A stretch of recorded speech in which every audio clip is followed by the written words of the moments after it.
Okay, we're going to start a series on the book of Ecclesiastes.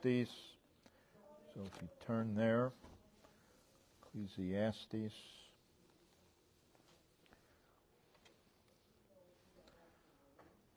Today and next week we'll be giving the introduction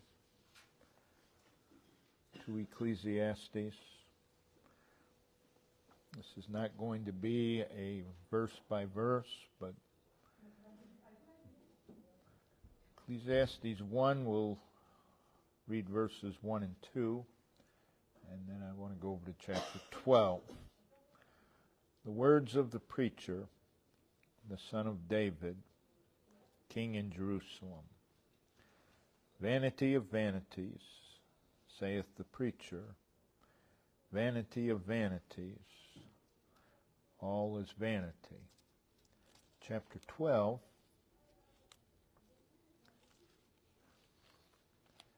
we'll read verses 8 through 13. Vanity of vanities, saith the preacher, all is vanity. And moreover, because the preacher was wise, he still taught the people knowledge. Yea, he gave good heed, and sought out, and set in order many proverbs. The preacher sought to find out acceptable words, and that which was written was upright, even words of truth. The words of the wise are as golds, and as nails fastened by the masters of assemblies, which are given from one shepherd. And further, by these, my son, be admonished, of making many books there is no end, and much study is a weariness of the flesh. Let us hear the conclusion of the whole matter. Fear God, keep his commandments, for this is the whole duty of man.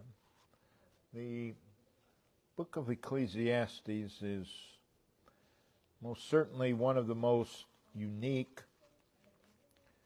books of the Bible, and one of the least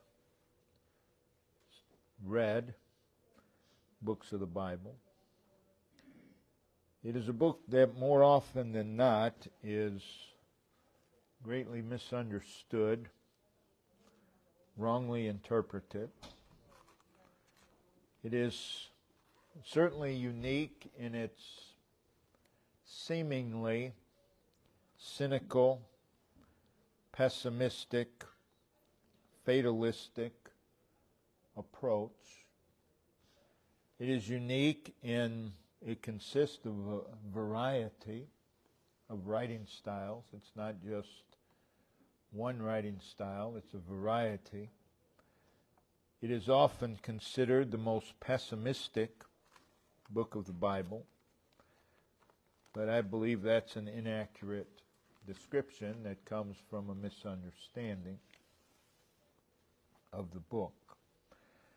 So first thing we want to see is the title and author of the book. The title is, of course, Ecclesiastes.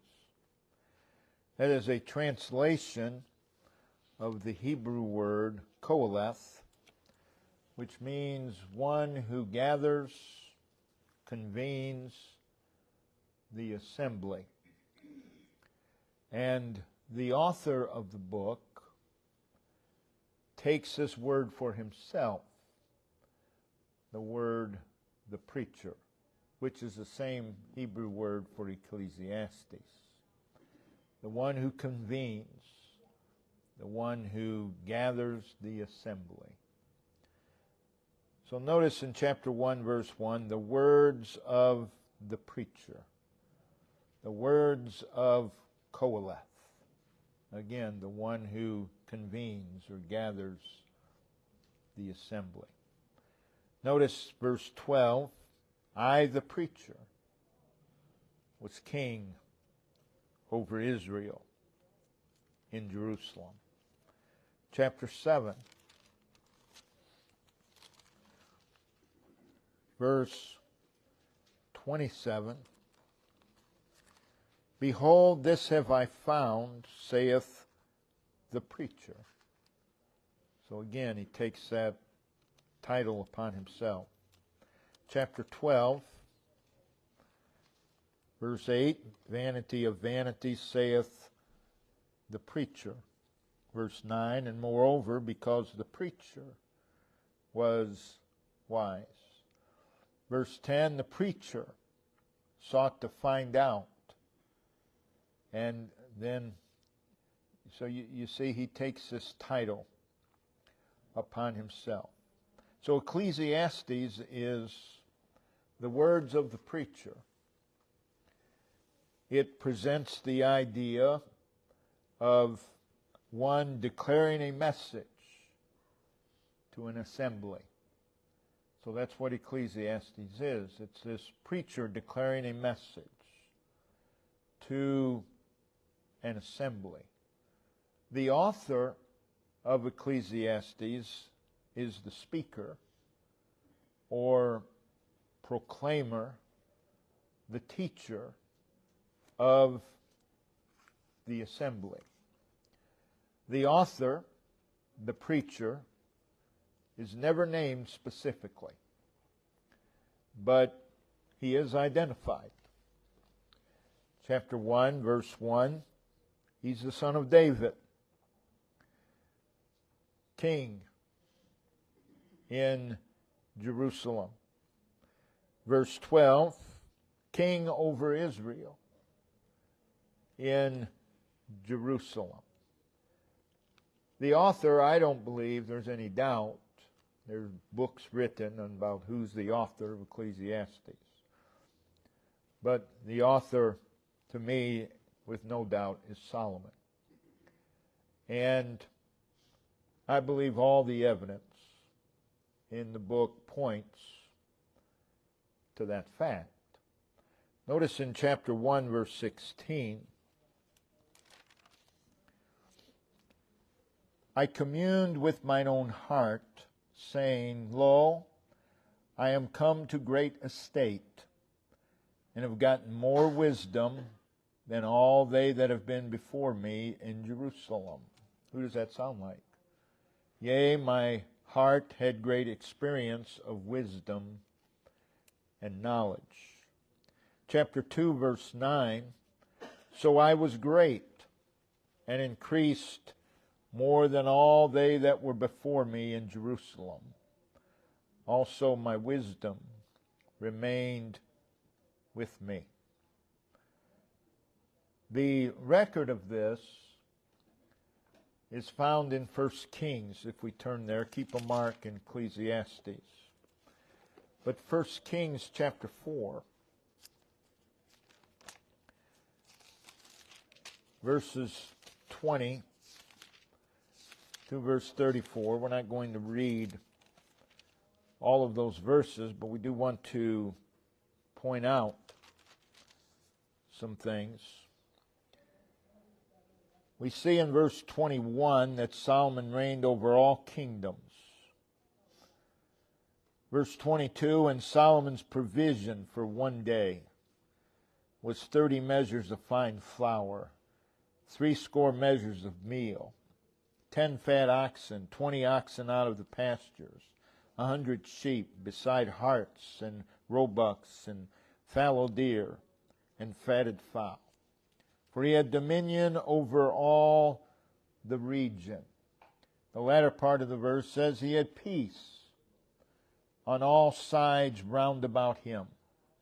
Verse 26, and Solomon had 40,000 stalls of horses for his chariots, and 12,000 horsemen.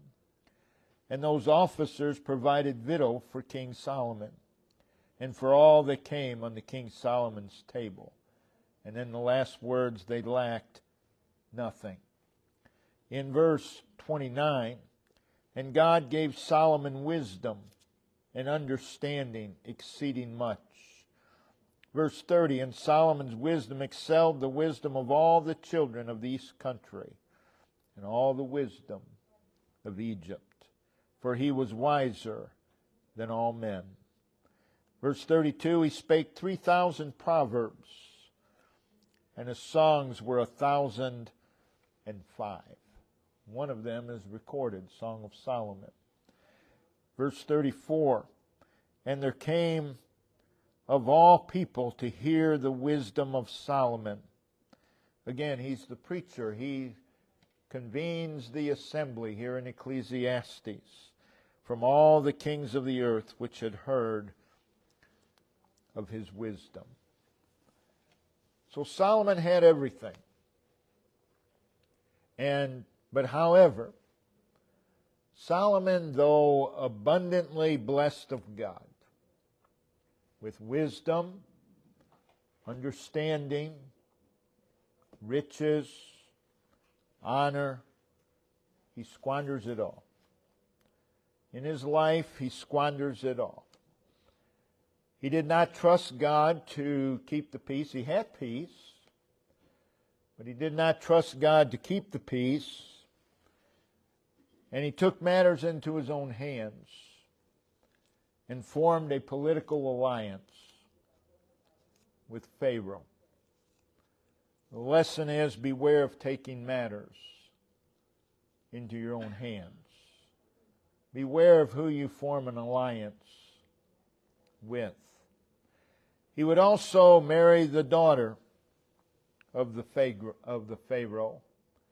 She, of course, was a pagan worshiper. And Solomon brought back into Israel what they had been delivered from. Again, beware of what you bring into your life. Solomon would enter into other political alliances, and he ended up marrying 700 wives. In addition, he had 300 concubines, live-ins, if you will. And all of these brought their false influence into his life, into his home, into his kingship. The influence of God was becoming less and less, and the influence of the world was becoming more and more. Again, the lesson is, beware of the influences that you bring into your life. They may become a force in your life. In 1 Kings 10, as he increased in wealth and honor, his love of those things grew. And he builds his palace. And he fortifies Jerusalem. He expands the borders of Israel. He accumulates more money, more possessions than anyone. Again, the influence of God upon his life was becoming less and less. And the influence of the material and of the temporal was becoming greater and greater. The end result, of course, was Solomon fell into sin. And again, when you see people where the influence of God is becoming less and less, that's the road they're on. Whether they realize it or not, that's the road they're on. And unless God intervenes, it's only a matter of time before they too fall. So we need to beware of what becomes important in our life. If you go to 1 Kings chapter 11, 1 Kings chapter 11, Solomon's heart is turned from God. And he ends up cleaving to that which will take him further from God. And that's the pattern. It's been the pattern since Adam. Man, God's influence becomes less and less. The world's influence becomes more. The heart is turned from God, and there is a cleaving to the world. And in chapter 11, verses 4 through 9, again, we're not going to read it, but we see his heart, in verse 4, his wives turned away his heart after other gods. And the heart was not perfect. That is, it was not sincere. It was not pure. It was not unmixed. There's now a mixture in his heart. There's the spiritual, but there's also the false gods. So his heart's turned away from God. In verse 5, and Solomon went after Ashtoreth, the goddess of the Zidonians, and after Milcom, the abomination of the Ammonites. So he is now in pursuit of that which will take him further from God. In verse 6, and Solomon did evil in the sight of the Lord, and went not fully after the Lord. Again, God's becoming less and less. It's affected his pursuits. In verse 7, he entangled himself in abomination. And he did these things in spite of the Lord speaking to him. We see in verse 9, and the Lord was angry with Solomon because his heart was turned from the Lord God of Israel, which had appeared unto him twice. Had spoken to him twice. Had given him warning 2 times. No child of God falls without God warning them.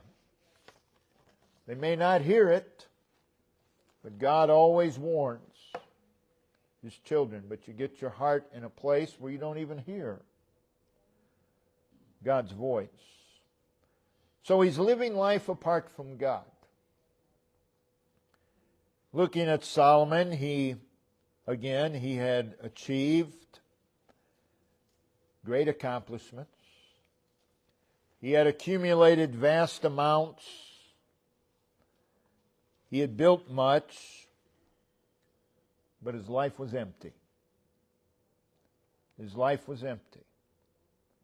Absent God equals empty. That's always the case. Absent God equals empty. And that becomes the basis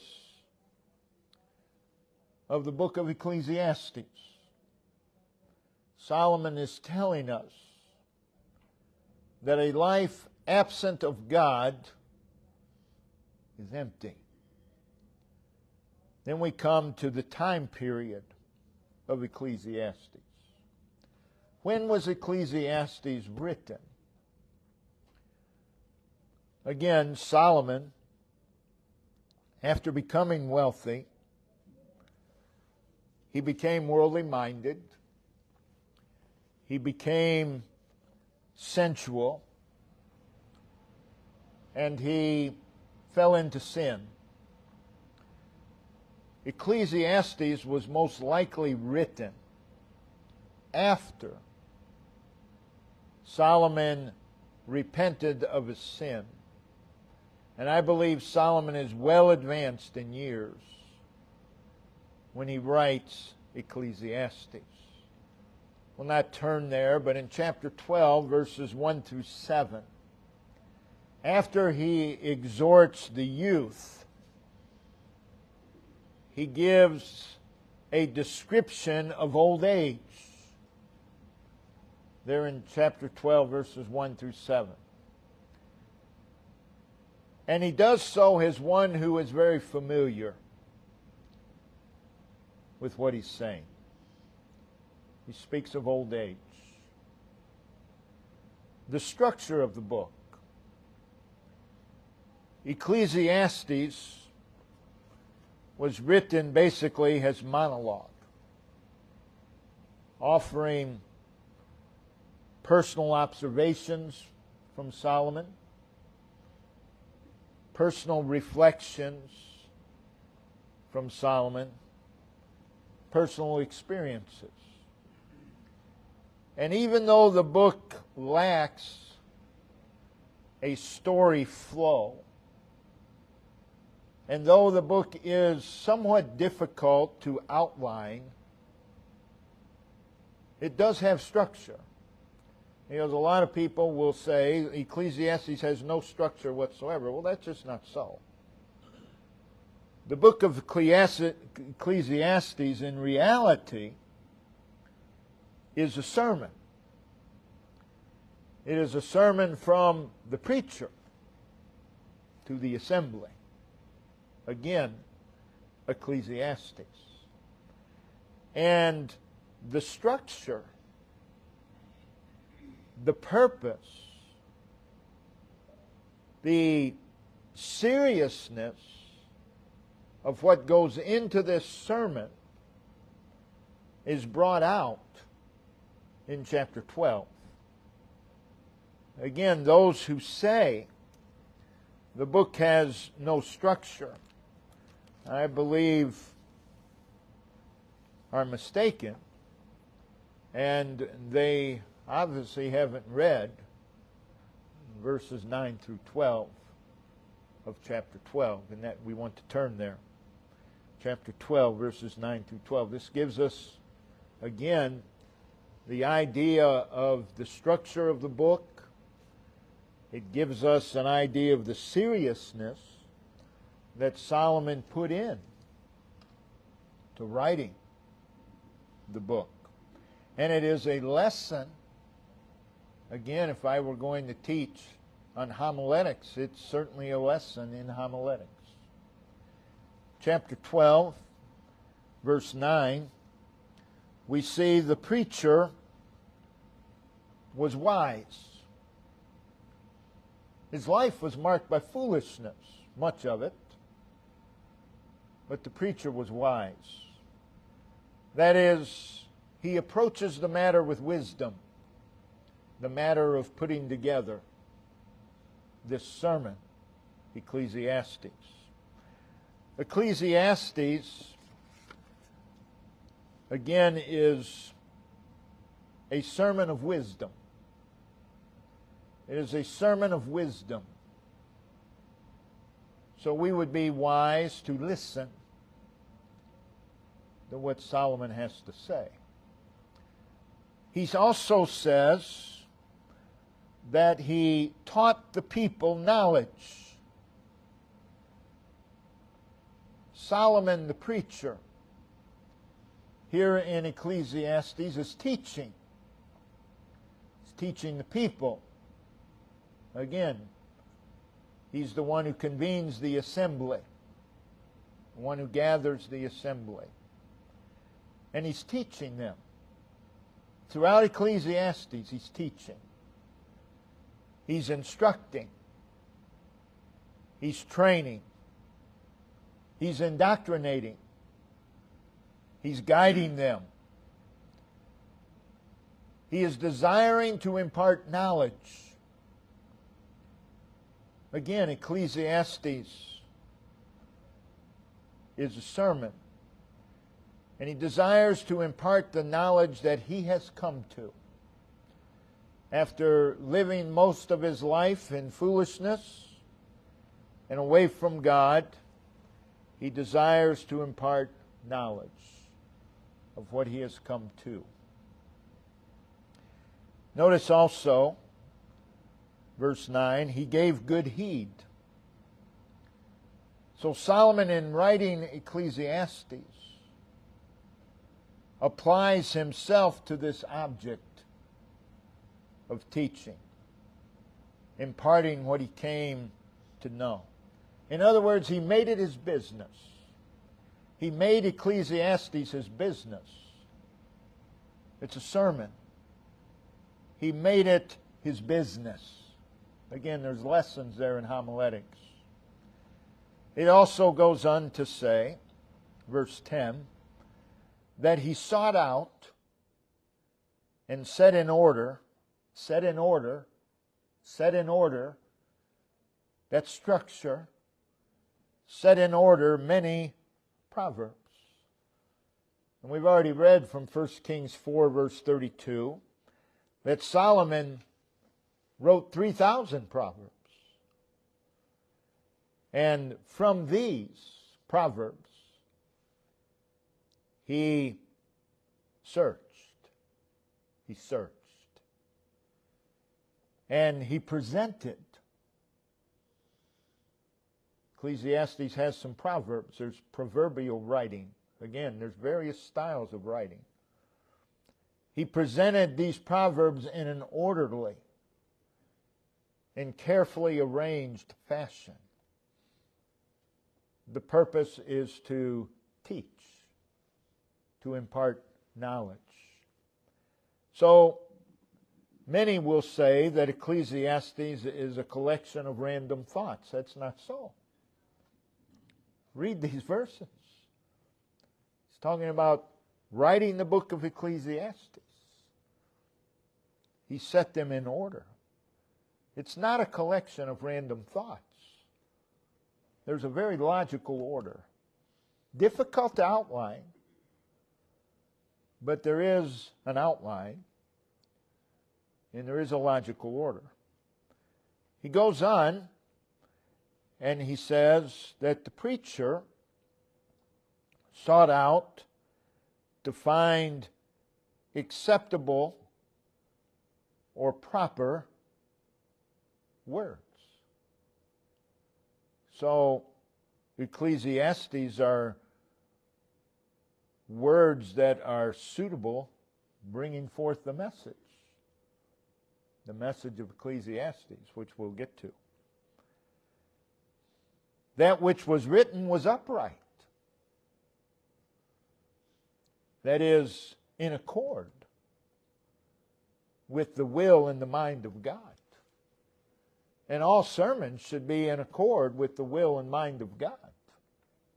And proper words need to be used. Ecclesiastes is in accord with the will of God. It's not just random thoughts. It's thoughts in accord with the will and mind of God. And then he goes on, even words of truth. Ecclesiastes, the Sermon of Solomon, is of unquestionable certainty because it's words of truth. So what he says is true. We would be wise to listen. And then he says, verse 11, the words of the wise, again, speaking of himself, verse 9, the preacher was wise. He's the preacher. The words of the wise are as goads. That's a staff with a sharp point of iron at the end, used to stimulate oxen, used to correct oxen. So the book of Ecclesiastes is for stimulation. The book of Ecclesiastes is for correction, for rebuke, for reproof. And then he says, and as nails fastened, nails driven in to the wood. You can depend on that. You can hang things on a nail that's fastened. It's dependable. And so Ecclesiastes is dependable. You can depend upon it. From this, we see again that Ecclesiastes is a sermon. It is a sermon from a wise man who has studied and who has learned the matter that he is presenting. He knows what he's talking about. Tell young preachers all the time, don't preach what you don't know, because that's a common mistake. Preach what you know. Don't preach what you don't know. People do that because they want to impress. Don't preach what you don't know. It won't take long into the message where people realize he doesn't know what he's talking about. And so Solomon is saying the book of Ecclesiastes is his nails fastened. It's certain. He had learned the matter that he is presenting. He has taken great pains to present the message. That's what we've just read. He takes great pains to present the message in a clear and intelligible way. It's not just thrown together. He has taken great pains. The purpose of the book. Again, it's a sermon. A sermon must have a purpose. A writing must have a purpose. Solomon, in Ecclesiastes, aims to bring into clear view what true satisfaction, fulfillment, and happiness does not consist of, and what it does consist of. That's the purpose, one of the purposes of Ecclesiastes, is to present in clear fashion what fulfillment, satisfaction, and happiness does not consist of, and what it does consist of. So all the people, which is just about everybody, who are seeking happiness, they need to read the book of Ecclesiastes. Save them a lot of trouble. Ecclesiastes is a book of perspective. That is, its purpose is to give a proper perspective. Almost everybody has a wrong perspective of life. Certainly, the unsaved do. And the vast majority of the saved have a wrong perspective of life. Right perspective is the ability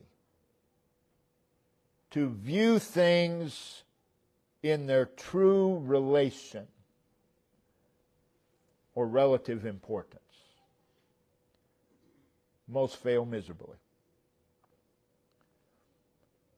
It's knowing how things and matters relate.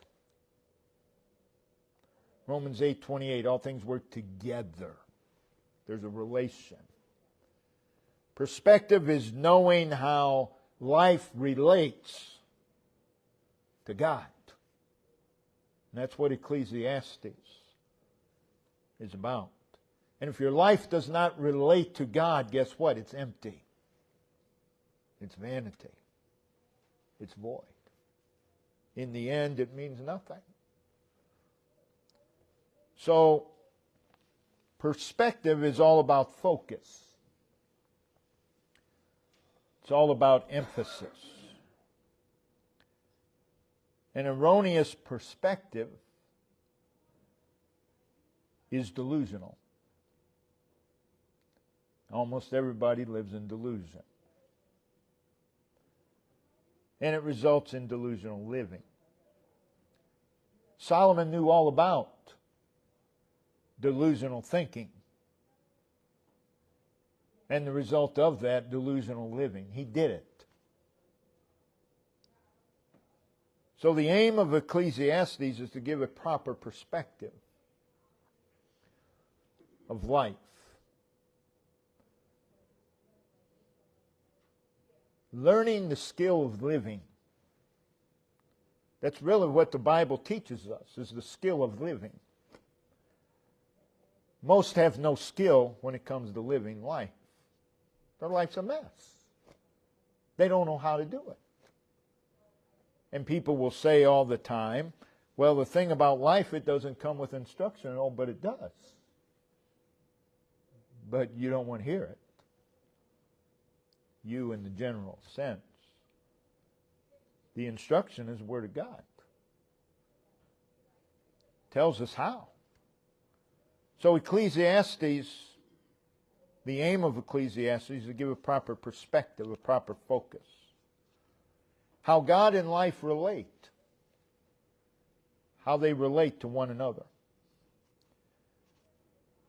This proper perspective is necessary in order for desires to be right. You see, Solomon lost his perspective, and his desires became skewed. And priorities. It's necessary for priorities to be right. And Ecclesiastes is designed to shape perspective Godward. That's the whole design of the book. To shape our perspective Godward. Proper perspective helps one realize their purpose in life. Helps them realize their responsibility in life. And our purpose is Godward. Our responsibility is Godward. So the purpose of Ecclesiastes is, one of the purposes, is to shape our perspective. It also, the purpose of Ecclesiastes, and we'll close, is to demonstrate the thesis statement, which is chapter 1, verse 2. Vanity of vanities. Vanity of vanities, all is vanity. So we'll continue to look at the introduction, because we need to understand. If you have any chance of understanding Ecclesiastes, you have to know the background. You have to know the purpose of the book. Why it was written. So let's look to the Lord. Heavenly Father, again,